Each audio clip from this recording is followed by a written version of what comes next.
Hoy quiero presentarles a una mujer fantástica, a una mujer que ha hecho parte de mi vida desde hace muchísimos años. Llegó a mi vida en una etapa muy temprana de la vida de ella, obviamente, y ha sido una mujer que ha creído en ella misma, que ha construido y se ha forjado un camino en el campo psicológico muy interesante. Quiero presentarles a María Pavón. ¿Cómo estás, María? Hola, Jime, gracias por esta invitación, gracias por permitirme estar acá y por creer en mí.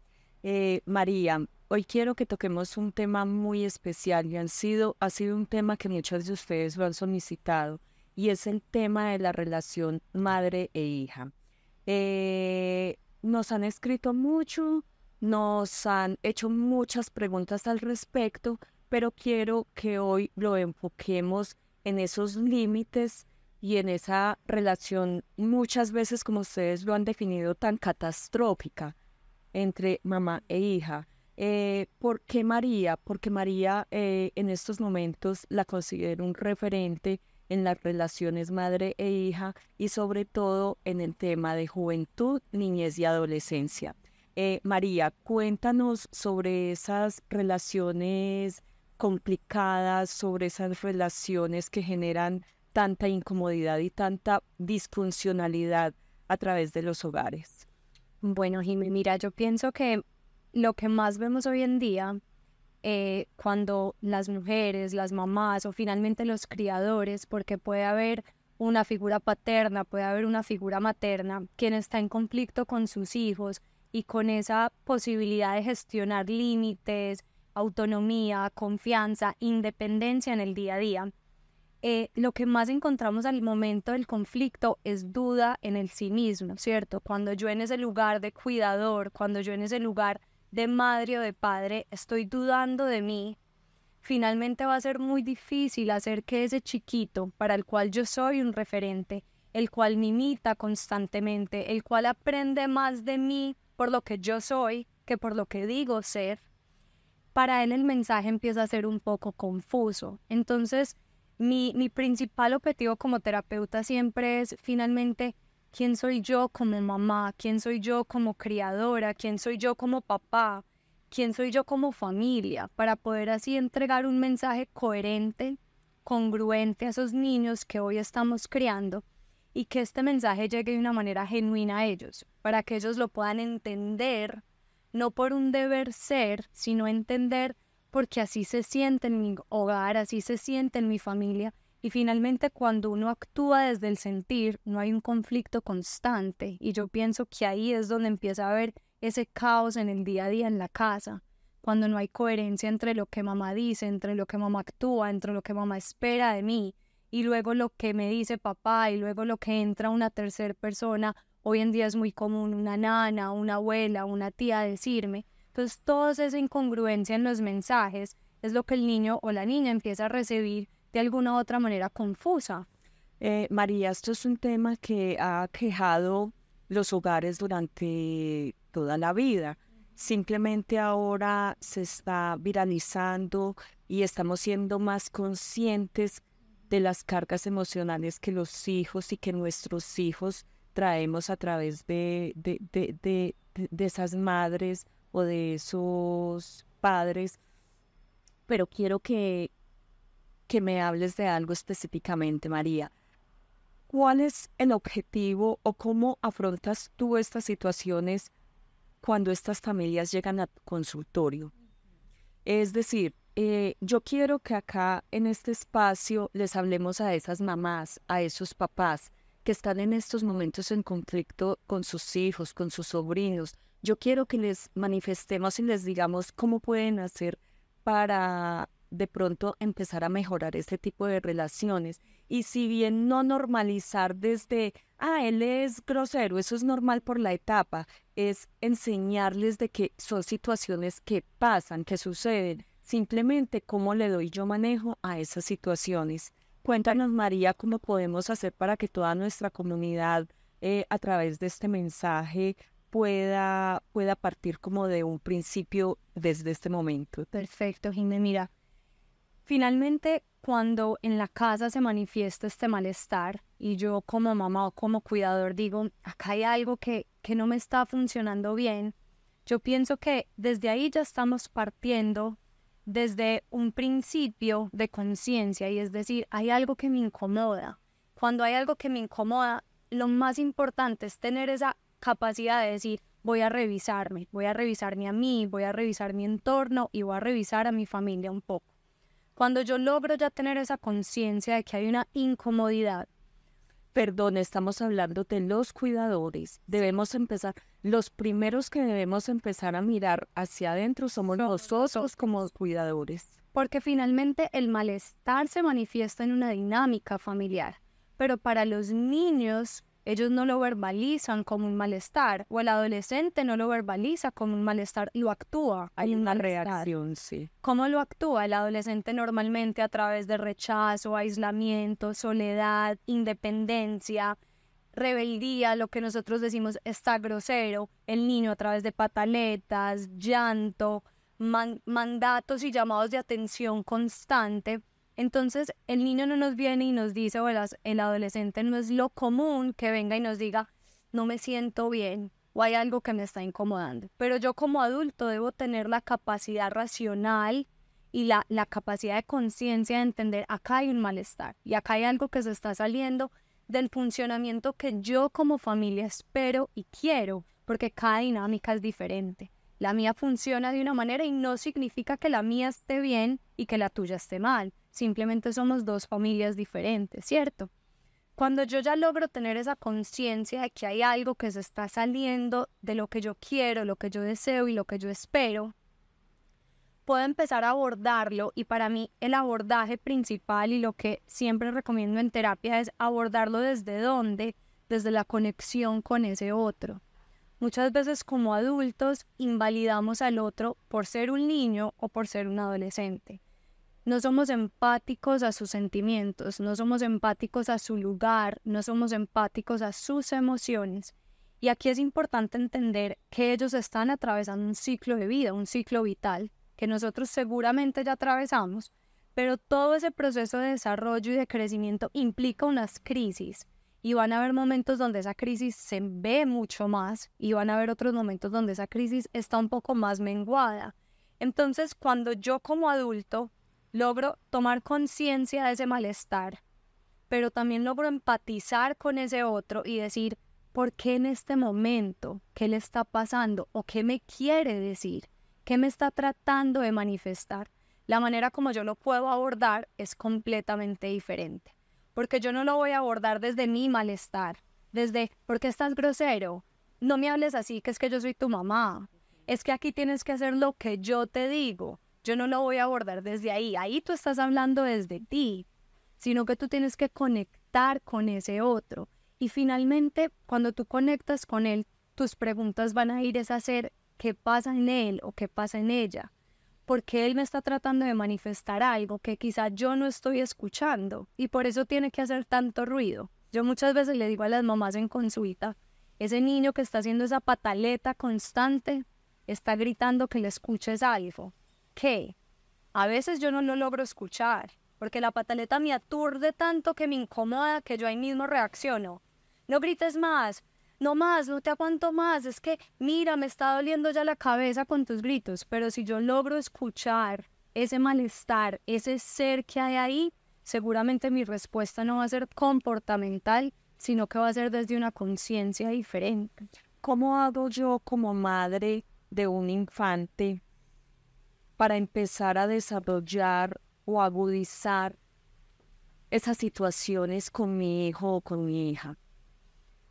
Mira, Jimé, yo pienso que lo principal, que no es fácil, es que haya un nivel alto de sanación con uno mismo. Yo siento que cuando uno se convierte en mamá o en cuidador de un otro, se reactiva toda tu historia. Y cuando uno reactiva toda la historia de uno, salen los puntos negros de la historia y salen también los puntos de mucha iluminación de esa historia. Entonces, ¿cómo me conecto yo? Pienso que sabiendo que eso que que es un punto negro en mi historia, me pertenece y me debo hacer cargo de él, y que finalmente ese otro ser que está al frente mío, al cual yo estoy criando, primero no es culpable, segundo no viene a replicar mi misma historia, sino que viene a ser la suya propia, y yo debo permitirle volar, o sea, de alguna u otra manera yo debo permitirle tejer sus alas, hacer sus alas, para que lo logre hacer por sí mismo. Yo no puedo ser las alas de él, pero sí puedo darle el hilo, la aguja y los materiales que ese niño necesita para que las haga por sí solo. Simplemente depende que esa historia yo no la lleve, que mi historia yo no la lleve a él constantemente para que él tenga que vivir lo que yo viví. Indiscutiblemente, María, no existe un manual y nunca nos enseñan a ser madres ni a ser cuidadoras. ¿Cómo enfrentas cuando una madre se muestra negativa ante esta situación? ¿Cómo haces para poder avanzar en el proceso? Estamos hablando primero del conflicto padres o madre o cuidadores con los infantes. Y sí, estamos hablando, dándole un abordaje primero desde la infancia. ¿Cómo haces tú cuando encuentras esos cuidadores que se niegan a mirarse hacia adentro, que se niegan a reconocer esos malestares? Bueno, Jimmy, mira, creo que es fundamental entender que creo que todos los que somos padres o somos cuidadores estamos dando lo mejor que tenemos con lo mejor que podemos. O sea, de alguna u otra manera, el solo hecho de que esa persona busca ayuda ya está diciendo que quiere dar un poco más. A veces iniciar ese proceso de mirar hacia adentro no es fácil, porque es más fácil estar un poco sesgados a la realidad, es más fácil no ver. La manera como terapéuticamente yo lo trabajo, como le diría a una mamá o un papá que lo trabaje, así no sea dentro de un espacio de consulta, sino en su casa,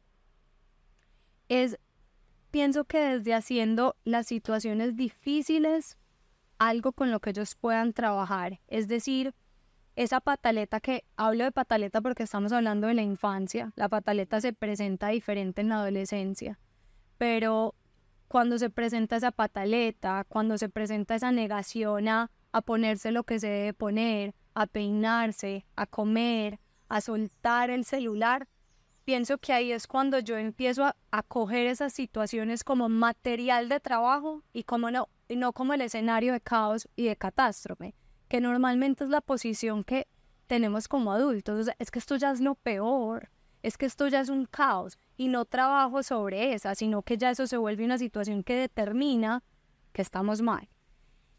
Y yo los invito a que eso no determine esa relación, que no la etiquete como estamos mal, sino que es desde ahí que vamos a empezar a trabajar.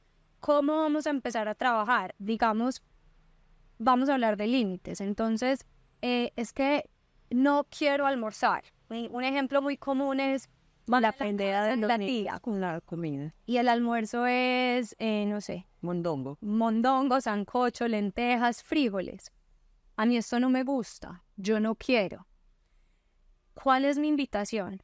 Este puede ser el escenario de caos, pero es tu oportunidad como adulto de trabajarlo. Ya tú decides si lo trabajas o no. ¿Cómo lo vas a trabajar? Poniendo límites. Y el límite no es te lo tienes que comer. No, porque yo te invito a que te pongas en ese lugar. Digamos, yo no como lengua y a mí me invitan a comer lengua. Imagínense lo caótico que es para mí comérmelo. El niño siente exactamente lo mismo. Y finalmente, cuando él dice yo no quiero, él también se está validando. Él te está imponiendo sus gustos, sus deseos, sus necesidades. Cuando tú le dices te lo tienes que comer, lo estás callando. Le estás diciendo tus necesidades no son válidas. Y eso tampoco es lo que yo quiero en ese niño adulto. Yo no quiero que ese niño adulto crezca a silenciar todas sus necesidades y todos sus deseos. Yo qué sí puedo hacer, y es decirle, mira, este es el almuerzo, mi amor. Vamos a tener dos opciones. Si quieres no comes, te paras y no comes, pero no hay nada más. Lo estás invitando a ser consecuente con sus decisiones. Esto es lo que hay, vas a sentir hambre, no hay nada más. Perfecto, Le estás diciendo, tú tomaste una decisión y la decisión tiene consecuencias. La consecuencia es, hay hambre. No la vas a llenar con mecato, no la vas a llenar con confites, no la vas a llenar con algo que no es el almuerzo. ¿No quieres? No comas. Respeto tu emocionalidad. Te valido, no te estoy diciendo no lo sientas. Te estoy diciendo, listo, perfecto, no quieres, no te lo comas. Asume las consecuencias de tu decisión. O lo otro que le puedo decir es, perfecto, mi amor, ¿por qué no intentas probarlo? ¿Por qué no te das una oportunidad de comerte lo que quizá te guste un poco más del plato? Tú ahí le estás dando alternativas, estás poniendo límites, lo estás escuchando, estás siendo empático, no lo estás borrando, pero también estás siendo congruente contigo. Que eso es un lugar donde como mamás caemos mucho y es a sentir culpa. Ay, lo obligué a comerse eso, qué pecado. No se trata de eso. O también sentimos culpa de decir, no, es que yo cómo dejé que se comiera esa torta de chocolate si ni siquiera había almorzado.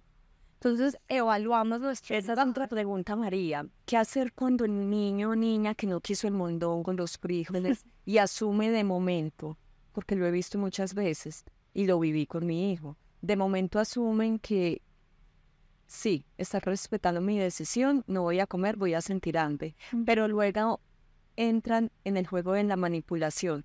¿Cómo hacer para que esos papás, para que esos cuidadores no caigan en el juego de la manipulación? Tengo hambre, y que no asuman que deben esperar hasta el próximo horario de comida. Jimmy, ahí yo creo que está nuestro carácter, nuestra decisión total, como te lo decía al principio, de confiar en lo que tú estás decidiendo como mamá y como cuidador, porque en esa edad, en esa primera infancia, yo no hablaría de manipulación. El proceso de pensamiento de estos niños todavía es muy concreto y ellos todavía no tienen esa capacidad de comprender que si yo muevo acá, esto puede generar una situación diferente en mi entorno. Eso empieza a pasar un poquito ya más sobre los 9, 10, una preadolescencia, donde ellos empiezan a ver cómo las fichas en el entorno pueden generar resultados diferentes. Finalmente los niños sí muchas veces lloran, reclaman, se tiran al piso, pero ellos no lo hacen con un sentimiento de manipulación, sino con un sentimiento de expresión. Y es, yo no sé cómo más expresarme, lo hago de una manera comportamental. El que le ponemos las palabras somos nosotros los adultos. Entonces empieza este niño, tengo mucha hambre, no voy a aguantar, no soy capaz, mami me estoy muriendo, mami me estoy muriendo. Ahí es donde se prueba, esos 5 segundos que le dijiste en el comedor, tienes 2 opciones. Ahí es donde te reta. Porque eso es marcar límites. Eso es límites. Decirlo es súper fácil. Yo, antes de tener hijos, me acuerdo que en el consultorio decía, y todo sonaba espectacular. Yo decía, no, esto es re fácil, esto es pilado. Cuando tuve niños, digamos que Joaquín se amoldaba muy fácil a las reglas y Rosario llegó, digamos, a retarme con todas las reglas. Y yo ya decía, wow, esto no es tan fácil en la vida real, ¿no? En el consultorio suena espectacular. Y ahí fue cuando entendí que el límite se dice muy fácil. Yo a Rosario le digo muy fácil, no. Pero mantenerme consecuente en el no es el reto. Ser capaz de sostenerlo 1 hora, 2 horas, 3 horas, a pesar de que ella se quiebre emocionalmente y yo empiece a dudar de mi lugar y empiece a dudar de la decisión que tomé. Pero la invitación es a que mantengamos la decisión que le dimos a nuestra hija, la opción que le dimos. María, muchísimas gracias por tu acompañamiento, por todas estas pautas que le estás dando a estos cuidadores que nos han escrito, a estas cuidadoras que han querido que le transmitamos un mensaje. Desde dónde pueden ellas y ellos abordar a esos pequeños que es tan difícil. Quiero que se conecten con nuestro siguiente podcast. Vamos a hablar sobre adolescencia y cómo reacomodarnos y cómo refortalecer esa relación entre cuidadores e hijos. Muchísimas gracias, María. Gracias a ti, Jimé. Gracias a ustedes también.